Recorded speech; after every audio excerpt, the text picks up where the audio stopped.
Hello बच्चों, आज हम पढ़ेंगे एसिड प्रॉपर्टीज़ ACID। इसको पूरा बोलते हैं एसिड प्रॉपर्टीज़। ये हमारे ट्रांजैक्शन की DBMS में जो हम ट्रांजैक्शन करते हैं या डेटाबेस को मेंटेन करने के लिए हमें कितनी चीज़ों को फॉलो करना चाहिए, क्या हमारे लिए कंपलसरी चीज़ है जो हमारे डेटाबेस को मेंटेन रख सकती है, वो ये प्रॉपर्टीज़ हैं। यहाँ पे ACID सबका अपना अलग अलग मीनिंग होता है, बट इसको कंबाइन करके एसिड प्रॉपर्टीज़ ऑफ ट्रांजैक्शन कहा जाता है या acid properties of database maintenance भी कहा जाता है। A का क्या मीनिंग होता है, C का क्या मीनिंग होता है, ID क्या होता है, इनके क्या मतलब होते हैं, हम आगे एक एक करके समझते हैं। सबसे पहले हम देखते हैं कि इसका पूरा नाम क्या होता है, और उससे भी पहले हम समझते हैं कि ट्रांजैक्शन किसे कहते हैं।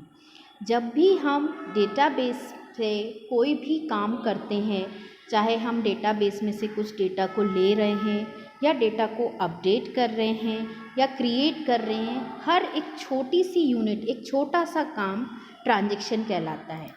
फॉर एग्ज़ाम्पल, आपने एक बैंक से ATM के द्वारा पैसे निकाले। बैंक का भी बहुत बड़ा डेटाबेस होता है जहाँ पे आपकी सारी डिटेल स्टोर्ड रहती है ना। वहाँ से आपने पैसे निकाले। पैसे निकालना क्या हुआ, एक छोटा सा ट्रांजैक्शन हुआ।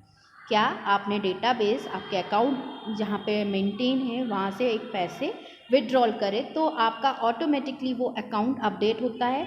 जो भी आपका अमाउंट है वो डिडक्ट होकर आपको फाइनल अमाउंट बताता है कि अब इतना बचा हुआ है।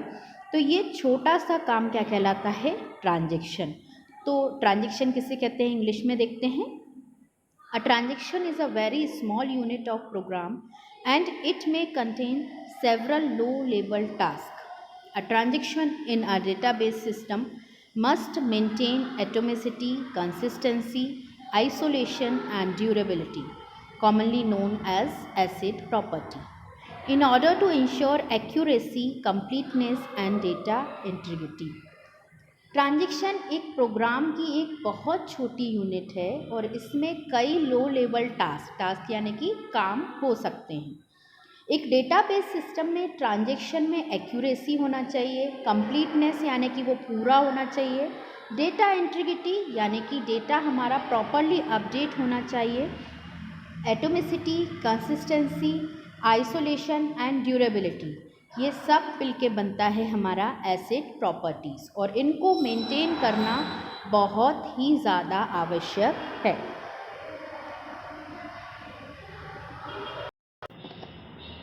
चलिए अब हम आगे देखते हैं कि इसमें A का मतलब क्या होता है। A यानी कि एटोमिसिटी। इसका मतलब ये होता है कि जो ट्रांजैक्शन है वो हमारा एक सिंगल एटॉमिक यूनिट के रूप में जाना जाता है। मतलब कि एक ट्रांजैक्शन एक यूनिट ही कंसीडर किया जाएगा, ठीक। तो या तो वो ट्रांजैक्शन कंप्लीट होगा या नहीं होगा, ये प्रॉपर्टी कहलाती है एटोमिसिटी। जैसे कि मैंने बैंक से अमाउंट विड्रॉल किया 5000, तो या तो पूरे 5000 विड्रॉल होके मुझे कंक्लूज़न मिल जाएगा कि डिडक्ट होके मेरा इतना अमाउंट हो गया है, या फिर किसी प्रॉब्लम से यदि मशीन में पैसे नहीं हैं या मेरा पासवर्ड गलत है या कुछ भी है तो ट्रांजैक्शन बिल्कुल इनिशियल स्टेट पे पहुंच जाएगा। ऐसा नहीं होता है कि मैंने जितना अमाउंट भरा है उससे आधा निकलेगा या नहीं। इसमें मिडिल वैल्यू कुछ नहीं होती, मिड पार्ट कुछ नहीं होता है कि आधा ट्रांजैक्शन रन हुआ, ये चीज़ होती ही नहीं है। ये इसकी खास बात होती है कि या तो पूरा ट्रांजैक्शन रन होगा या बिल्कुल भी एग्जीक्यूट नहीं होगा, हम इनिशियल स्टेट पे रहेंगे। ये प्रॉपर्टी कहलाती है एटोमिसिटी। यह प्रॉपर्टी यह बताती है कि ट्रांजैक्शन एक एटॉमिक यूनिट है, मतलब ये कि इसके सभी ऑपरेशन या तो एग्जीक्यूट होंगे या एक भी ऑपरेशन एग्जीक्यूट नहीं होगा। एक डेटाबेस में कोई स्टेट ऐसी नहीं होती है जहाँ पे ट्रांजैक्शन आंशिक रूप से यानी कि पार्शियली या आधा एग्जीक्यूट हो। ट्रांजैक्शन आधा एग्जीक्यूशन होता ही नहीं है। फेल्योर होने पे हम कहाँ पहुँचते हैं, इनिशियल स्टेज पे, मतलब वेरी फर्स्ट जहाँ से हम स्टार्ट हुए। आइए इंग्लिश में देखते हैं। Atomicity, this property states that transaction must be treated as an atomic unit, that is either all its operations are executed or none. There must be no state in database where a transaction is left partially completed. State should be defined either before the execution of the transaction or after the execution abortion failure of the transaction. मतलब हमें हमारे database किस state में मिलेगा, या तो हमारा execute हो जाएगा तो हमें फाइनल स्टेट में मिलेगा, या फिर हमारा फेलुअर होने पर बिफोर एग्जीक्यूशन हमारी स्टेट है, इनिशियल स्टेट है, उस स्टेट में हमारा डेटाबेस रहेगा। पार्शियली एग्जीक्यूटेड नाम की कोई कंडीशन नहीं होती है, हमारा ट्रांजैक्शन पार्शियली एग्जीक्यूट नहीं होता है। नेक्स्ट हम देखते हैं कंसिस्टेंसी। कंसिस्टेंसी स्टेट वो स्टेट होती है जहाँ पे हमारा डेटाबेस जो है वो एक प्रॉपर फॉर्म में रहे। किसी भी ट्रांजैक्शन के बाद डेटा एक कंसिस्टेंट स्टेट में यानी कि प्रॉपर स्टेट में होना चाहिए। डेटा में रहने वाला जो डेटा है, जैसे ही मैंने ट्रांजैक्शन किया, फॉर एग्जांपल मैंने विड्रॉल किया अमाउंट मैंने रुपीज़ में विड्रॉल किया। रुपीज़ में विड्रॉल करने के बाद जब मेरा डेटाबेस अपडेट होगा तो वो भी रुपीज़ के ही फॉर्म में अपडेट होगा। ऐसा होगा क्या कि डेटा मैंने निकाले रुपीज़ है और अपडेट होने पे मेरे कोई और करेंसी अपडेट हो जाए? Is it possible?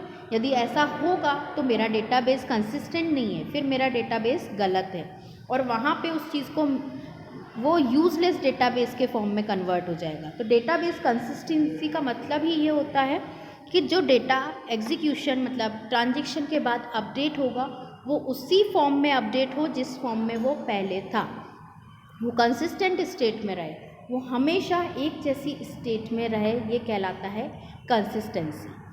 आइए इंग्लिश में देखते हैं। The database must remain in consistent state after any transaction. No transaction should have any adverse effect on the data residing in the database. If the database was in a consistent state before the execution of the transaction, it must remain consistent after the execution of the transaction as well as. एक database एक consistent state में ही रहना चाहिए और वो जिस state में है, जैसा वो ट्रांजैक्शन के पहले है वैसा ही वो ट्रांजैक्शन के बाद भी होना चाहिए। उसमें जो भी चेंज अपडेट होता है वो भी एक प्रॉपर फॉर्मेट में ही होना चाहिए, ये कहलाता है कंसिस्टेंसी। इसके बाद नेक्स्ट पॉइंट आता है हमारा आइसोलेशन। आइसोलेशन का मतलब ये होता है कि एक साथ कई सारे टास्क हमारे एग्जीक्यूट हो रहे हैं तो वो प्रॉपरली एग्जीक्यूट हो और हर टास्क का दूसरे टास्क पे कोई प्रभाव नहीं होना चाहिए, यही आइसोलेशन है। एटोमिसिटी भी यही कहलाता है कि हर एक ट्रांजैक्शन सिंगल यूनिट के रूप में माना जाता है, तो जब वो सिंगल यूनिट है तो उसका किसी और यूनिट पे कोई एडवर्स इफेक्ट या कोई प्रभाव नहीं होना चाहिए, ये कहलाता है हमारा आइसोलेशन। आइए इंग्लिश में देखते हैं। In a database system where more than one transaction are being executed simultaneously and in parallel, the property of isolation state that all the transactions will be carried out and executed as if it is only transaction in the system. No transaction will affect the existence of any other transaction. जब भी हम कई सारे transactions को एक साथ समानांतर यानी कि एक साथ एग्जीक्यूट करते हैं तो अब हमारी आइसोलेशन प्रॉपर्टी का ये बताती है या ये कहना है कि सभी ट्रांजैक्शन इस तरीके से एग्जीक्यूट या परफॉर्म किए जाते हैं जैसे कि वो एक सिंगल ट्रांजैक्शन है, एकमात्र ट्रांजैक्शन एग्जीक्यूट हो रहा है। मतलब एक ट्रांजैक्शन को दूसरे ट्रांजैक्शन पता नहीं रहता है कि कितने ट्रांजैक्शन और एक साथ चल रहे हैं। जैसे कि बैंक में, स्टेट बैंक में यदि आपका अकाउंट है तो एटीएम से आपको भी नहीं पता कि एक साथ कितने लोग पैसे विड्रॉल कर रहे हैं, पर हर कोई का transaction as an single unit carry किया जाता है और जिस व्यक्ति ने जिस अकाउंट से पैसे निकाले हैं वो अपडेशन वो उसी डेटाबेस में होता है, ये कहलाता है आइसोलेशन। क्या किसी के पैसे निकालने से दूसरे अकाउंट होल्डर पे कोई इफेक्ट पड़ता है? नहीं। यदि इफेक्ट पड़ेगा तो ये हमारा डेटाबेस मेंटेनेंस ही ख़राब है ना। तो यही इसकी प्रॉपर्टी है कि यहाँ पे कितने सारे एक साथ ट्रांजैक्शन भले एग्जीक्यूट हो रहे हों बट उनका किसी के ऊपर कोई प्रभाव नहीं होना चाहिए और हमारा जो डेटाबेस अपडेट होता है, जो हमारा डेटाबेस मेंटेन होता है वो प्रॉपर रहे, दैट इज़ आइसोलेशन। नेक्स्ट कहलाता है ड्यूरेबिलिटी। सबसे इम्पॉर्टेंट, क्योंकि हम डेटाबेस बना रहे हैं वो इसीलिए बना रहे हैं ताकि हम इसमें चेंजेस कर सकें और इसको बार बार अपडेट करके भविष्य में इन फ्यूचर हम इसको बार बार यूज़ कर सकें। तो यही हमारा एक और प्रॉपर्टी है ट्रांजैक्शन की कि ये ड्यूरेबल रहे।